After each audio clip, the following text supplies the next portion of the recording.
fort.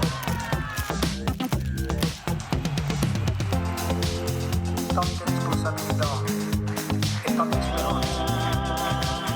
Bonsoir, François Fillon, vous êtes candidat à la tête de la liste du Rassemblement national, associé à deux petites structures d'extrême droite à l'occasion de ces municipales ajaxiennes. Alors c'est votre 6e candidature à une élection municipale à Ajaccio, bien sûr, 4 fois en votre nom propre, et puis les 2 autres fois, une fois sur la liste de Simon Renucci et une autre fois avec Laurent Marcangel. Alors vous avez déclaré que c'était votre dernière élection.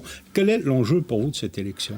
De réussir tout ce qui n'a pas été fait à Ajaccio, à savoir mettre un contenu immatériel et un contenu matériel qui répondent aux besoins des Ajacciens. Je pense que j'ai atteint la maturité qu'il faut. Maintenant, c'est le mot extrême droite, c'est un mot de journaliste d'extrême gauche. Donc, je ne vois pas en quoi je suis d'extrême droite. Le Conseil d'État, les structures qui nous accompagnent... Quand ça convient, le Conseil d'État, il va. Quand il dit que l'autonomie, c'est pas la bon, nomenclature politique. Hein. Allez... Bon, vous n'allez pas nous dire que vous êtes extrême gauche. C'est pas ça que je veux dire que extrême droite, en principe, ce sont des royalistes. Ils ne participent pas aux élections. Nous, on participe aux élections et on est fiers de participer aux élections. Et on accepte les scores. Alors, le Rassemblement national a réalisé des scores très importants à la dernière élection législative en Corse. En fait, pour les municipales, vous auriez pu y aller sous cette étiquette seule. Pourquoi est-ce que vous êtes allé justement chercher ces microstructures d'extrême droite ? Elles, pour le coup, le sont. Moi, c'est pour accentuer la démarche idéologique. J'ai été chercher des gens qui sont d'accord qu'il faut répondre à un projet, il est double. Il y a le projet immatériel et il y a le projet matériel. Je m'en explique sur le projet immatériel. Si vous faites la plus belle ville du monde, mais sans Ajacciens et sans Corse, ça ne m'intéresse pas. Ça veut dire qu'on a ce romantisme de dire qu'on a, je l'ai déjà dit à maintes reprises, il y a une âme corse, il y a une âme ajaxienne, et on veut cette authenticité qui fait que ces liens entre la famille, c'est pas que du matériel. Après, on vient avec des solutions qui sont matérielles. On verra que dans le projet, on répond à beaucoup de choses, à beaucoup d'incohérences qui ont été menées jusqu'à maintenant. Je pense qu'on peut dire qu'on a un programme qui va réconcilier les Ajacciens avec la politique. On va en parler. Alors, quel est votre adversaire dans cette compétition électorale ? Bizarrement, je n'ai pas d'adversaire. Je ne considère pas Stéphane Sbraj comme un adversaire. Moi, je viens avec un projet que je propose aux Ajacciens. Ça veut dire qu'on peut circuler, on peut stationner, on peut mettre la culture au centre on peut faire en sorte que ce centre-ville, qui est complètement déserté, il y ait des réponses concrètes. Je suis un pragmatique sur ces choses-là. Ensuite, je pense qu'il y a quand même une poussée. Je l'ai prouvé à la dernière élection législative sur Ajaccio, sur la partie ajaxienne. Je fais 47%, pas par le fait du hasard. Il y a quand même une adhésion à notre démarche, à notre éthique. Et je pense qu'on va... étonné par le score que les Ajacciens vont nous donner. Alors vous êtes quand même très critique sur la majorité sortante. Vous parlez d'un système à bout de souffle et surtout vous pointez une crise morale au sein de la municipalité avec un problème d'éthique. Mais pourquoi est-ce que vous mettez ça en exergue ? Vous avez des éléments... Non, vous n'allez pas m'amener sur ce terrain-là. J'ai dit que moi j'avais... Vous l'avez dit lors d'une interview Corsenet Info. Oui, j'ai dit qu'il y avait des problèmes moraux. Oui, ça veut dire que quand les Ajacciens n'arrivent plus à s'en sortir, ça touche à la morale et qu'on n'est plus capable d'y répondre. Maintenant, vous savez... J'ai un principe, et je l'ai arrêté pour tout le monde. Le principe de la présomption d'innocence. Tant que les gens ne sont pas jugés, au définitif, je ne juge pas les gens et je ne ferai jamais porter les ragots là-dessus. Je m'explique. Je rappelle que le président du Conseil constitutionnel, Dumas, avait été condamné en première instance à 19 mois de prison et à 6 millions environ d'amende. Derrière la Cour d'appel l'a blanchi et la Cour de cassation l'a blanchi. Alors moi, tant qu'une décision n'est pas prise au définitif, jamais je ne critiquerai et je ne porterai pas de jugement sur des gens de la mairie ou à côté qui se trouvent dans des situations en difficulté avec la justice. Moi, j'attends sereinement les décisions de justice. Enfin, vous avez quand même signalé ce problème d'éthique. Hein. Non, mais bien sûr, mais il y a un problème d'éthique quand on n'est plus capable d'entendre la souffrance des Ajacciens. Quand vous montez à Saint-Jean et que vous trouvez des gens qui ont 80 ans, qui n'ont pas d'ascenseur qui marche, ça fait 2 mois, on se dit, qui pense à eux ? Alors, durant cette mandature, il y a quand même des travaux emblématiques, que ce soit privé ou que ce soit public, dans les quartiers, sur le plan culturel. Il n'y a rien qui trouve grâce à vos yeux dans le bilan de la mandature ? Écoutez, moi, je vais regarder. Quel est le grand enjeu ? Il y a le téléphérique. Soit vous passez, vous regardez la mer et vous ne voyez pas le problème, soit vous passez et vous regardez le téléphérique, vous dites, on a un problème. On nous a annoncé un téléphérique avec, c'est pas moi, les services, 2000 passagers heure, on est à 35-40. On nous a annoncé qu'on allait régler le problème de la circulation, on ne règle rien. On va de nulle part à une déchetterie. À un moment donné, oui, il y a eu des votes précédents, mais le téléphérique a été décidé en 2023. Justement, Non. Si. Bien avant. Vos adversaires, d'ailleurs, vous reprochent au plan politique le nomadisme régulier. Alors, vous y avez répondu plusieurs fois, mais on a l'impression que sur le plan programmatique, c'est à peu près la même chose, parce que justement, le téléphérique, 2019, il a été voté le 29 mars 2019. Dans un plan de déplacement urbain. Le téléphérique, et vous avez voté pour, et vous avez dit que c'était une bonne idée. Mais non, mais ah oui, si, j'ai noté. Interview de Corse Matin, le 23 septembre 2019. Si, je vous assure, les gens peuvent vérifier. Vous pouvez vérifier. Et puis, j'ai droit à toutes les enquêtes. Moi, je vais vous expliquer. Mais vous avez voté pour. Écoutez-moi, j'ai voté en 2019.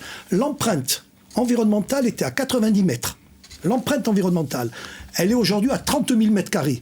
Demain, on vous dit, on va vous mettre une poubelle devant chez vous. Vous allez dire, bon, il faut que tout le monde prenne sa charge dans une société. On vous en met 250 autour de la maison. Là, vous allez dire, ça ne va pas. Donc, sur ça. C'est juste un problème technique, alors? Non, pas qu'un problème technique. Un problème financier aussi. On nous a vendu une étude. Et qui c'est qui l'a fait l'étude? Quand les services vous disent qu'il va y avoir 2000 passagers heure, que le journal, le premier quotidien de Corse, il dit qu'il va en avoir 30 000 par jour, et que vous apercevez, vous dites... C'est beaucoup, 30 000 par jour. Non, mais je vous assure, c'est transcrit dans les quotidiens locaux. Donc, si vous me dites que là, tout va bien, et qu'on va faire un déficit de 2 ou 4 millions par an, qui va faire 40 millions sur 10 ans, je vous dis, à un moment donné, on va, nous, moi je l'ai dit, arriver à faire un audit, et voir comment on est arrivé aussi à ce téléphérique, qui a été les lobbying derrière, de manière à ce qu'on s'est retrouvé avec... C'est la politique de petits pas. On nous annonce qu'on va régler les problèmes de la circulation, finalement. Vous prenez ce téléphérique, il part de Saint-Joseph, la zone la plus saturée d'Ajaccio, pour arriver à la déchetterie, ou autrement devant une ruine, à mes avis. Je pense que c'est pas ce que les Ajacciens ont voté. Ça, c'est un constat que tout le monde partage. Concernant les parkings, c'est un peu la même chose.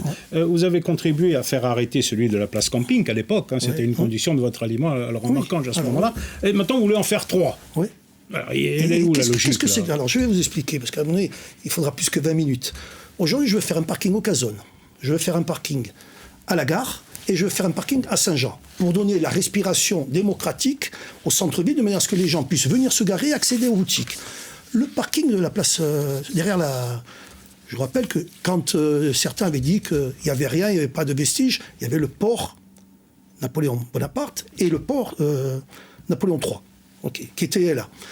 Il s'est trouvé qu'entre-temps, entre la décision de faire le parking, la zone a été classée zone submersible. Alors moi, je vous dis, et je le dis devant tout le monde, si vous faites un parking en zone submersible, on ne peut pas l'ouvrir au public. C'est pour ça que le groupe hollandais est reparti. On lui a payé le mur pour étancher le futur parking. Et il n'y a pas eu d'indemnisation. Ça veut dire que c'est à juste raison. Laurent Marcangier n'a pas indemnisé. Il a eu raison parce qu'on allait faire un parking dans une zone submersible. Ça veut dire que si demain, il y avait 300 personnes dedans, que s'il y avait une lame de 2 mètres de haut, on aurait noyé peut-être 200 ou 300 personnes. Donc, l'opposition dit qu'il y a eu une forte... Non. Hauteur de plusieurs millions d'euros de compensation. Je vous invite à vous rapprocher de la préfecture.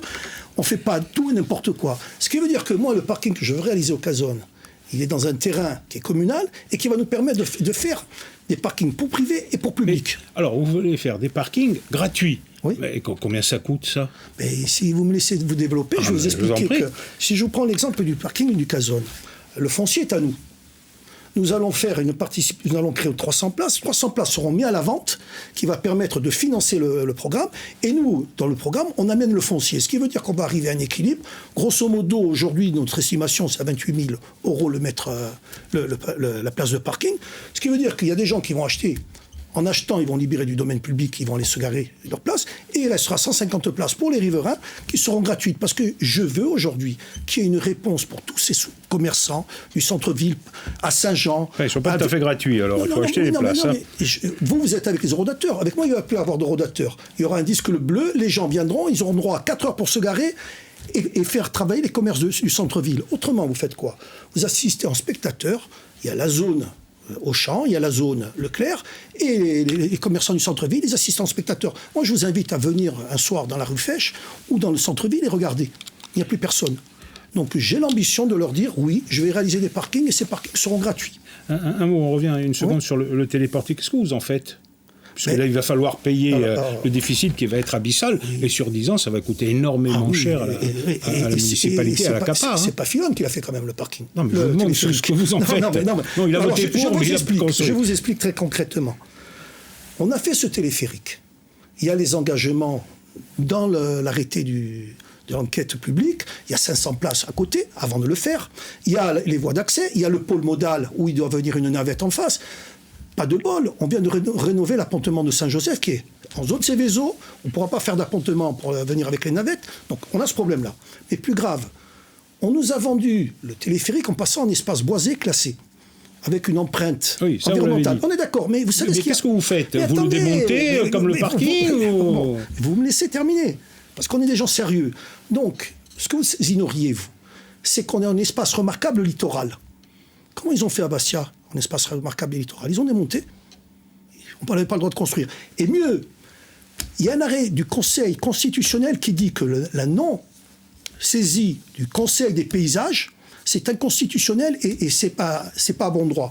Donc je vais me retourner devant le contrôle de légalité. Je veux dire, comment vous avez pu vous donner une autorisation sans saisir le Conseil des paysages, qui est obligatoire, et que le Conseil constitutionnel, en 2018, a dit on ne peut pas faire. Concrètement, vous démontez? Je vais, moi, engager un audit. Je vais voir s'il y a lieu de faire, vous voyez, une action pénale, pour savoir comment on est arrivé à dire que la préfecture, qui n'ignorait pas que sous un téléphérique, il faut faire sous le layon, il faut sécuriser en cas d'incendie, parce qu'autrement, on va faire des téléphériques grillés. Ça peut être prêté à faire rire, mais en tout cas, il faut faire ce layon. La préfecture attend qu'on ait donné le permis pour dire ensuite, il faut faire. Donc je pense que là-dedans, il y a eu quand même des lobbying, je le dis sincèrement. Les Ajacciens vont pas payer ce lobbying, et je vais me retourner contre l'État et dire, voilà, il y a eu l'État qui a financé, pour l'essentiel. Oui, il a financé... 70%. Oui, non, mais moi, les 30%, c'est le financement ajaccien, et qui sert à quoi? Avoir passé des navettes vides. Donc moi, j'aurais souhaité que ce téléphérique, ça soit un succès. Le cœur de cible, quand vous arrivez à la déchetterie, que les gens qui sortent de l'hôpital, qui travaillent à 6h du matin, qui se disent il y a 250 mètres à faire pour descendre, prendre le téléphérique sous l'appui. Vous pensez que ce projet il a été mené de sérieusement? Moi, je pense qu'il y a eu quelques amateurs et il y a eu quelques lobbies qui ont fait qu'on a fait rêver quelques élus. Compris. Sur la circulation, alors vous avez des solutions qui sont un peu rapides, mais est-ce qu'elles sont crédibles là aussi? Parce que vous affirmez qu'en cas de victoire, vous déplacerez la gare ferroviaire, ça je suppose avec la collectivité de Corse, à Aspreto, à l'emplacement de la base militaire. Mais non, mais c'est ce qui est écrit dans vos interviews. Mais non, vous c'est pas sérieux, vous n'êtes pas sérieux. C'est vous l'avez dit dans la CNI, à Corse.net Info. Non, j'ai dit à Aspreto. Oui, Aspreto, la base militaire, vous avez cité la base. Où il y a EDF, c'est Aspreto, on est bien d'accord. Vous avez cité la base. Non, mais non, je n'ai pas cité la base. Alors, je vous explique par rapport à la base, puisque vous faites une confusion. Parce que là, vu le temps que vous avez mis, on a mis à récupérer la citadelle. Vous posez la question, je réponds. Autrement, on ne peut pas avancer. Mais vous dites le contraire à chaque interview. Mais non, c'est vous. Non, mais là, débranchez votre oreillette, là, vous êtes en train de jouer pour qui? Donc, je vous le dis. Moi, la base Aspreto, j'ai dit, en ce qui me concerne, il y a un plan de faire des logements sociaux à l'hôpital. Moi, je veux regrouper les services administratifs de la ville. À savoir que si demain nous arrivons au pouvoir ici et que nous arrivons au pouvoir à Paris, nous aurons un interlocuteur qui va permettre de dire on va récupérer la base Aspreto parce qu'on a besoin, et là oui, mais c'est pour agrandir le port, pas pour faire la gare. Vous confondez. Là, vous faites une confusion de tout. À mon avis, vous avez mal lu. Vous avez survolé, monsieur. Reprenez l'interview à Corse.net Info. Donc, je me défie de dire J'ai placé la base à Aspret, la gare à Aspret. Je vais être clair. Si nous arrivons aux affaires, nous allons enlever la DDE qui est devant la gare, qui ne sert à rien. Ce n'est pas le lieu. Nous allons faire en sorte que les trains se réparent plus en ville, ils aillent en dehors de la ville. Nous allons récupérer cet espace pour faire en sorte que le port de plaisance de la ville s'agrandisse et on ait enfin des revenus par le port, puisque plus on aura de personnes dans le port, plus on gagnera d'argent. Et mieux, j'ai même expliqué, puisque vous voulez faire les détails, aujourd'hui se pose le problème des bateaux de croisière qui viennent. C'est toujours sans solution. Moi, je vais installer des transfos sur le port. Je rappelle qu'il y a un plan État-port qui est à 80 millions d'euros qui finance les transfos. Ce qui veut dire que si je finance les transfos, le bateau qui venait polluer pendant 24 heures à Ajaccio, il va plus polluer pendant 24 heures, il va rentrer une demi-heure, on va le brancher et il va repartir, il fera une demi-heure. Ça veut dire 23 heures sans pollution. Ça veut dire que nos commerçants du centre-ville qui ont besoin de travailler, parce que vous ne savez pas ce que les commerçants... On est dans un système aujourd'hui en France où on est à 46,4% de prélèvement à la source. Ça veut dire que nos commerçants, ils n'ont rien vendu et pourtant l'ARAM, l'URSSAF, tout le monde passe derrière. Et en plus, ils payent les charges à la ville. Donc, Je veux donner de la respiration économique, je veux que ce centre-ville le respire, mais que les quartiers aussi. Quand je fais à Del Pellegrine, à côté de l'école, je fais un parking de 200 places, c'est tout un poumon qui va respirer. Ajaccio, Oui. ville touristique, Oui. beaucoup de locations saisonnières. On ne vous a pas entendu sur le Airbnb. Qu'est-ce que vous proposez? Alors, moi, je propose qu'on va favoriser, on va permettre aux gens encore de construire, parce que je pense qu'il faut ouvrir de l'habitation au logement principal. Maintenant, sur le Airbnb, moi, je veux bien, vous me dites, ils font 4 mois, on va descendre à 2 mois. Et les 2 mois que les gens qui sont en ville, ils vont la passer comment? Ils vont passer 10 mois dans la maison, et après ils vont dans une tente. Mais il faut être sérieux. Moi, j'ai la prétention de dire qu'on va permettre à Ajaccio de construire, bien sûr, construire mieux. On ne va pas faire refaire ce qu'on a fait à Pétradimar, où 5000 personnes, pas un fleuriste, pas un tabac, pas un commerce, D'accord, pas un mais journal. sur le Airbnb, vous taxez, vous faites ce qu'a fait la mairie en essayant de réguler les choses, vous taxez. ou alors vous ne faites rien parce que ça rapporte aussi à la ville. Non, mais je vais vous expliquer 2 choses. Il y a le Airbnb individuel et le Airbnb qui est fait par des sociétés. J'ai une approche différente. Moi, les gens de la rue Fèche ou de Saint-Jean qui s'en sortent plus, qui décident de monter au village et de louer leur maison parce qu'il faut finir les fins de mois. Je fais en sorte qu'eux, ils n'aient pas de problème. Maintenant, les sociétés, oui, ceux-là, je vais les taxer. Mais il faut amener que le marché il soit porteur. On ne construit plus à Ajaccio. Pourquoi on ne construit plus à Ajaccio? Pourquoi il n'y a plus de grues? Vous m'avez reproché, j'étais ostentatoire d'être avec des gens qui ne savent pas comment ils vont terminer leur fin de mois parce qu'ils travaillent dans le bâtiment. Non, mais à un moment donné, moi je veux bien, on peut me faire toutes les caricatures. Moi je vous invite à partir des besoins des gens et regardez qu'est-ce qu'on met nous en face. Je pense qu'on est les seuls aujourd'hui à avoir un programme. Et d'ailleurs, c'est pour ça que les Ajacciens adhèrent. En matière de logement, vous privilégiez les logements sociaux? Et à quelle hauteur? Moi, vous savez, les logements sociaux, on a un problème avec le DALO. Je suis en train de travailler au niveau national pour qu'en Corse, on n'ait pas l'application nationale du DALO. Ça veut dire qu'aujourd'hui, si on construit 600 logements et qu'on voit arriver 400 DALO de Marseille ou de Nice, on ne règle rien au problème des Ajacciens et des Corses. Ça veut dire que ça, je veux le réglementer. Je veux que, quand on fait les logements, on fasse du localisme. Et c'est le sens de ma démarche au niveau national, puisque je suis en train de travailler sur le statut d'accord, de dire ce qu'on fasse en sorte que nos jeunes puissent se loger en HLM ou en privé, mais qu'ils puissent se loger. Ce n'est pas le cas aujourd'hui avec le système du DALO. C'est pour ça qu'au niveau de la ville, nous allons faire en sorte de préempter pour avoir un parc privé de la ville, pour permettre à des familles ajacciennes qui n'ont pas les coefficients du DALO d'accéder à être logées dignement. Alors, dernier élément de votre programme, c'est la sécurité. Alors, vous comptez doubler le nombre de policiers municipaux. Alors, selon vous, la ville d'Ajaccio est tellement en proie à l'insécurité qu'il faille doubler les effectifs? Parce que, bon, la mairie dit que c'est la 2e ville de France de cette importance la plus sûre. Oui, c'est qui le dit? La mairie. Oui, la mairie. Et moi, j'ai les services de police avec qui j'ai discuté dernièrement. On est au-dessus de la moyenne nationale en matière de stupéfiants. Ça veut dire qu'aujourd'hui, on est en train de prendre du volume. Le stupéfiant est en train de gagner des parts entières sur la ville. On vend de la drogue à ciel ouvert au Cannes. On vend à Pétradimar. Et que demain, ces gens qui seront en manque, qu'est-ce qu'ils vont faire? Comme ça se passe partout ailleurs. C'est une période d'incubation. Ils vont commencer à aller agresser les gens pour aller chercher. Alors moi, avant d'avoir le problème, vous anticipez. Je l'anticipe. Mais... Et croyez-moi, qu'avoir une tenue d'un policier municipal devant une école, de l'avoir dans un quartier, c'est pas choquant pour moi. Hein. Ils sont là pour amener de la quiétude. Pas pour faire de la répression. Mais ça veut dire multiplier par 2. Mais comment vous financez tout ça? Parce que, bon, une dette importante de la ville d'Ajaccio, autour de 86 millions d'euros. Rajoutez les 30 millions de la société à Métard, rajoutez le reste. Non, mais oui, d'accord. Nous sommes comptables de toutes ces dettes. Justement, c'est allé dans mon sens. Alors, vous payez comment le doublement de la police municipale? Ils ne vont pas travailler gratuitement. Mais si j'arrête les horodateurs, que je forme ces gens-là, que j'en fais des policiers municipaux, c'est pin-up. Si maintenant, moi, comme je dis, quand il y a des départs à la retraite, on est à peu près 2000 personnes CAPA ville. Quand il y a des départs à la retraite, sur 130 environ annuels, 100 je ne les remplace pas et 30 je les remplace parce qu'ils sont précieux. Les 100 que je ne remplace pas, c'est 5 millions d'euros, monsieur Albertine. Si sur 2 ans, j'arrive à faire 2 fois 100, ça veut dire que j'ai 10 millions d'euros abondés en subvention, j'ai 15 millions pour investir. Ça veut dire que le parking du Cazode, il est payé. L'année suivante, je fais Croix d'Alexandre, Saint-Jean, la route, et c'est payé.